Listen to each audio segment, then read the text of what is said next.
بسم اللہ الرحمن الرحیم۔ السلام علیکم، میں ہوں چودھری رفیق پسوال۔ آج ہم ایک ایسے سفر پر نکلیں گے جو ہمیں مشرق وسطیٰ کی تاریخ اور ثقافت کے دل تک لے کر جائے گا۔ ہمارا موضوع ہے دریائے فرات۔ یہ دریا صرف ایک جغرافیائی جسم نہیں بلکہ انسانی تاریخ کی ایک عظیم داستان ہے۔ اس ویڈیو میں ہم دریائے فرات کے جغرافیائی سفر، اس کی تاریخی اہمیت اور اسلامی نقطہ نظر پر بات کریں گے۔ تو آئیے شروع کرتے ہیں۔ دریائے فرات مشرق وسطیٰ کا ایک عظیم دریا ہے جو تقریباً 2800 کلومیٹر اور 1740 میل لمبا ہے۔ یہ دریا ترکی کے مشرقی حصے میں واقع پہاڑی علاقوں سے نکلتا ہے، جہاں اس کے دو اہم چشمے موجود ہیں، یاسین اور مراد۔ ترکی کے مشرقی حصے سے نکل کر دریائے فرات شام کے تاریخی علاقوں سے گزرتا ہے، جیسے دیر الزور اور رقہ وغیرہ، اور آخر کار عراق میں داخل ہوتا ہے۔ یہاں یہ دجلہ کے ساتھ مل کر شط العرب بناتا ہے اور خلیج فارس میں جا گرتا ہے۔ سومری تمدن، جس نے دریائے فرات کے کنارے بابل کا عظیم شہر قائم کیا۔ اشوریوں نے بھی دریائے فرات کے کنارے اپنی سلطنت قائم کی۔ نینوا، جو اشوریوں کا مرکزی شہر تھا، دریائے فرات کے قریب واقع تھا، اور یہاں کی فوجی طاقت اور ترقی یافتہ بنیادی ڈھانچے نے دنیا کو متاثر کیا۔ رومی سلطنت نے دریائے فرات کو اپنی سرحدوں کی علامت کے طور پر دیکھا۔ دریائے فرات رومی فوج کے دفاعی نظام کا اہم حصہ تھا۔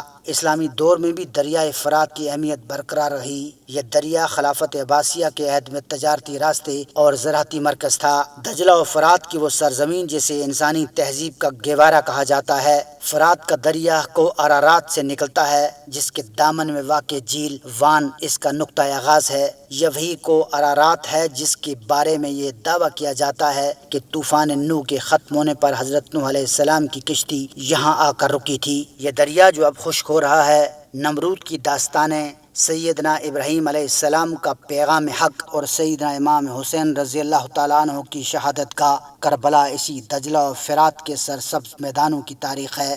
عباسیوں کے علمی مرکز اور اسلامی تہذیب کی علامت بغداد کی رونقیں، مسلمانوں کا عروج اور پھر ہلاکوں کا قتل عام، خلافت عثمانیہ کے عظیم جرنیل پاشا کی برطرفی، افواج سے مٹھ بھیڑ، صدام حسین کا عراق، امریکیوں کا عراق میں 14 لاکھ مسلمانوں کا قتل، اور صدام حسین کا قرآن پڑھتے ہوئے پھانسی کے پھندے پر جھولنا، یہ سارا منظرنامہ بھی اسی سرزمین نے اپنی چشمان حیرت زدہ میں محفوظ کر رکھا ہے۔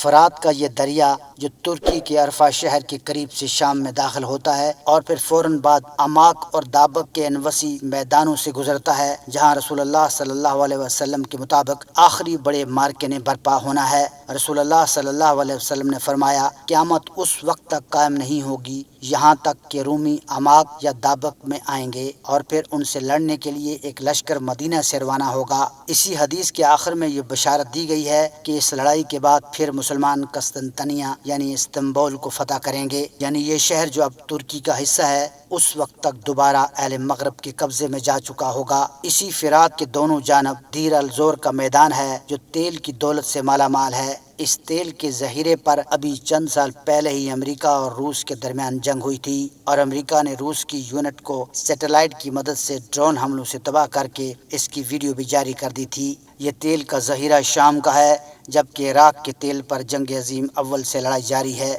یہ عظیم دریائے فرات اب خشک ہو رہا ہے، جو کہ ترکی، شام اور عراق کی زندگی کی ضمانت ہے۔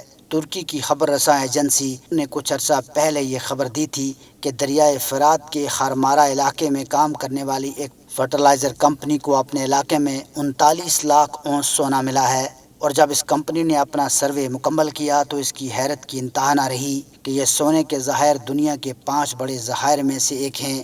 اس ذخیرے میں موجود سونے کی مقدار تقریباً 99 ٹن کے برابر ہے، جس کی اس وقت عالمی منڈی میں مالیت 6 ارب ڈالر کے برابر ہے۔ یہ صرف فرات کا ایک کونا ہے جہاں سے یہ سونا برآمد ہوا ہے، جبکہ دریائے فرات کی لمبائی 2800 کلومیٹر ہے، اور کون جانتا ہے کہ شام اور عراق کے علاقوں میں کس قدر سونا جو اس کی تہوں میں چھپا ہوا ہے موجود ہے۔ فرات کے ان سونے کے ذخائر کے سامنے آنے کے بعد اس خطے میں ایک ایسی جنگ چھڑ سکتی ہے، اور اس بات کی خبر رسول اللہ صلی اللہ علیہ وسلم نے 1400 سال پہلے ہی دے چکے ہیں۔ اس جنگ کا تذکرہ یہودیوں اور عیسائیوں دونوں کی مقدس کتابوں میں ملتا ہے۔ یوں لگتا ہے کہ ایک دفعہ پھر یورپ کی اقوام کا مشرق کے وسائل کو قابو کرنے کا آغاز ہونے والا ہے، اور اس کا آغاز فرات کے سونے کے پہاڑ سے ہوگا۔ امید ہے کہ آپ کو یہ ویڈیو پسند آئی ہوگی۔ اگر آپ کو مزید ایسی دلچسپ موضوعات پر ویڈیوز دیکھنا پسند ہیں تو ہمارے چینل کو سبسکرائب کرنا نہ بھولیں اور اس ویڈیو کو لائک کریں۔ تب تک اللہ حافظ، اپنا خیال رکھیں۔